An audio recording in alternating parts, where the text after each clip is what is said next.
Hi friends, this is Ravi and welcome to Kumar TV Telugu tech YouTube channel అండి. ఈరోజు మనకి ఈ వీడియోలో ఒక టాపిక్ డీల్ చేద్దాం. అదేంటంటే ఈఎంఐస్ని ఎలా మనం ఫైండ్ అవుట్ చేసుకోవాలి, equated monthly instalments. For example, ఒక బ్యాంక్ నుంచి 3,50,000 రూపాయలు లోన్ అనేది తీసుకున్నాం మనము. ఇంట్రెస్ట్ అనేది 12% అని చెప్పారు మనకి. 12% అని చెప్పారు. ఇప్పుడు నేను 5 సంవత్సరాలు టైం పెట్టుకున్నాను. 5 సంవత్సరాల్లో 3,50,000 నేను 12% వడ్డీతో తీర్చేస్తానని చెప్పాను. ఇప్పుడు నేను మంత్కి ఎంత కట్టవలసి వస్తుంది, సో దాన్ని ఎలా కౌంట్ చేసుకోవాలి అన్నదానికి యాక్చువల్గా మనకి మ్యాథ్స్లో ఈ ఈక్వేషన్ అనేది ఉంటుందన్నమాట. ఈఎంఐస్ని ఫైండ్ అవుట్ చేయడానికి ఈ ఈక్వేషన్ ఏంటంటే పిఆర్ ఇంటూ 1+r⁻t/1+r⁻t-1. సో దీంట్లో పిఎన్ అనేది ప్రిన్సిపల్ అమౌంట్ అనమాట, మనం తీసుకున్న అమౌంట్. తర్వాత రేట్ ఆఫ్ ఇంట్రెస్ట్, మీరు ఇంట్రెస్ట్ రేట్ ఎంత 12%, డైరెక్ట్గా 12% వేయకుండా ఈ 12%ని మంత్లీ ఎంత అవుతుంది, ఇది ఇయర్లీ అనమాట. 12% అనేది యాన్యువల్గా పర్సంటేజ్, ఇది రేట్ ఆఫ్ ఇంట్రెస్ట్. దాన్ని మంత్లీ కన్వర్ట్ చేసుకుని ఇక్కడ ఆర్ ప్లేస్లో సబ్స్టిట్యూట్ చేసుకుంటాం. తర్వాత టైం పీరియడ్, టీ ప్లేస్లో టైం పీరియడ్ అంటే ఇక్కడ 5 సంవత్సరాలు కదా, 5 సంవత్సరాలని నెలల్లోకి కన్వర్ట్ చేసుకోవాలి. 5 × 12 60. సో ఇవన్నీ ఇక్కడ వేసి ఈ ఫార్ములాతో చేస్తే మనకి నెలకి ఎంత కట్టవలసి వస్తుందో వస్తుంది. సో ఇది కొంచెం లాంగ్ ప్రాసెస్. సో దాన్ని సింపుల్గా మనం ఎంఎస్ ఎక్సెల్లో కూడా చేయొచ్చు అనమాట. సో దానికోసం ఒక ఎగ్జాంపుల్ డేటాను అయితే నేను ఇక్కడ ఎంటర్ చేశాను.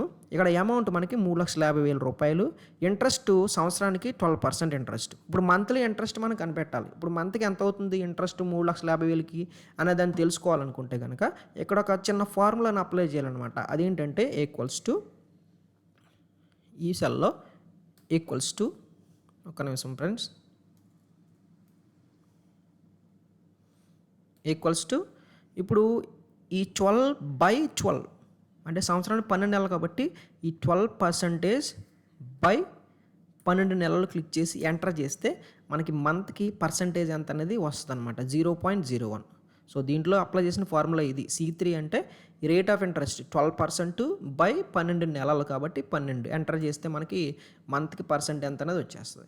ఇప్పుడు టైం పీరియడ్ ఇన్ మంత్స్, 5 సంవత్సరాలు కదా నేను టైం తీసుకుంటా. ఈ 5 సంవత్సరాలని మరి నెలల్లోకి మార్చాలంటే సింపుల్గా తెలుసు మనకి, 5 12 60. కాకపోతే ఇక్కడ ఫార్ములా అప్లై చేద్దాం సింపుల్గా. ఈక్వల్స్ టు ఇది ఇంటూ 12 60.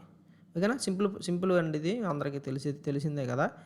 ఈక్వల్స్ టు C6, కరెక్ట్గా ఈ 5 అనేది C6 సెల్లో ఉంది కాబట్టి C6 ఇంటూ 12 నెలలు, 5 12 60.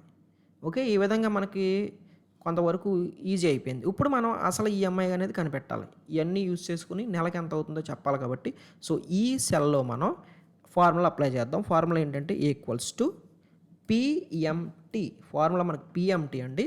ఇప్పుడు మనం బ్రాకెట్స్ అనేవి ఓపెన్ చేద్దాం. ఓపెన్ చేసిన తర్వాత ఫస్ట్ మనం రేటు అనేది ఎంటర్ చేయాలి. రేట్ అంటే రేట్ ఆఫ్ ఇంట్రెస్ట్.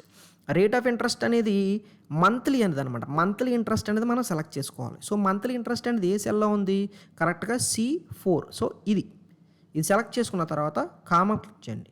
చేసిన తర్వాత మీరు ఎన్ని నెలలు పెట్టుకున్నారు, మనం టైం పీరియడ్ మనకి 60 నెలలు కదా, ఈ 60 మీద క్లిక్ చేయండి.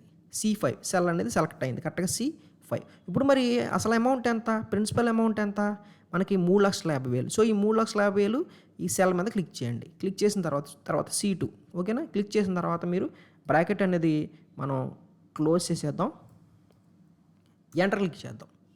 సో 7,785 రూపాయలు అనేది మనం మంత్లీ అనేది కట్టాలన్నమాట. యాక్చువల్గా 7,785 రూపాయలు అనేది మైనస్లో చూపిస్తుంది నార్మల్గా అయితే. సో ఈ మైనస్లో కాకుండా నార్మల్గా ప్లస్లోనే ఎందుకు చూపించిందంటే, నేను దీన్ని మార్చాను. ఎలా మార్చానంటే, ఇక్కడ మీరు మీరు మౌస్ పాయింటర్ మీద క్లిక్ చేస్తే కనుక ఇక్కడ మీకు ఫార్మేట్ సెల్స్ అని ఉంటుంది.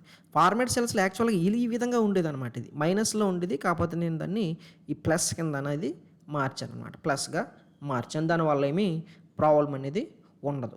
సో ఇది మనం చేసింది కరెక్టా కాదా తెలుసుకోవాలంటే కనుక మనకి గూగుల్లో మీరు ఈఎంఐ క్యాలిక్యులేటర్ అని కొడితే ఒక వెబ్సైట్ అనేది వస్తుంది. దాని మీద క్లిక్ చేయండి. క్లిక్ చేసిన తర్వాత 3,50,000 అనేది ఎంటర్ చేయండి. ఒకసారి తప్పో కాదో చూద్దాం, కరెక్టో కాదో చూద్దాం.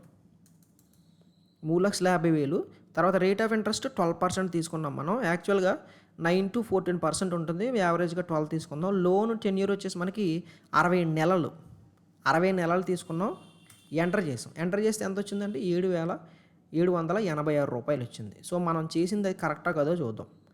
ఓకే, 7,785 రూపాయలు అనేది వచ్చింది. సో రౌండ్ ఫిగర్ అనేది చేసిందనమాట. ఇక్కడ పైసలు గనక రూ. 5 దాటుంటే గనక ఇది 86 రౌండ్ ఫిగర్ అనేది చేసేయచ్చు. దానికి రౌండ్ ఫార్ములా అనేది వేరేగా ఉంటుంది.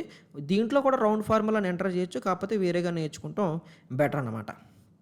ఓకేనా? సో ఈ విధంగా అనేది సింపుల్‌గా చేసుకోవచ్చు. ఇప్పుడు ఫర్ ఎగ్జాంపుల్ నేను ఇక్కడ రూ. 1,00,000 తీసుకుందాం. 10,000 రూ. 1,00,000 తీసుకుందాం. ఒకసారి ఎంటర్ క్లిక్ చేయండి. ఇక్కడ నేను 5 సంవత్సరాలు కాకుండా నేను 2 సంవత్సరాల కాలం పెట్టుకున్నా. అదిగోండి 2 సంవత్సరాలకి ఎంత అవుతుందంట? రూ. 4,707 అవుతుందంట. ఇది కూడా ఒకసారి చెక్ చేద్దాం మనం ఈ వెబ్‌సైట్‌లో. తప్పు వచ్చిందా కరెక్ట్‌గా వచ్చిందో చూడటానికి. ఇక్కడ మనం ఎంటర్ చేయవలసింది రూ. 1,00,000. రూ. 1,00,000 రేట్ ఆఫ్ ఇంట్రెస్ట్ 12%, మంత్స్ వచ్చేసి మనకి 24 నెలలు. ఎంటర్ చేయండి. చూసారా? రూ. 4,707. అంటే ఈ ఈక్వేషన్ అనేది మనం కరెక్ట్‌గానే అప్లై చేసామన్నమాట. సో ఈ వీడియో నచ్చితే కనుక లైక్ చేయండి, షేర్ చేయండి. నెక్స్ట్ వీడియోలో మనం ఇంకా మంచి మంచి ఫార్ములాస్ గురించి అయితే తెలుసుకుందాం. Thank you so much for watching. This is Ravikumar, Kumar TV Telugu tech.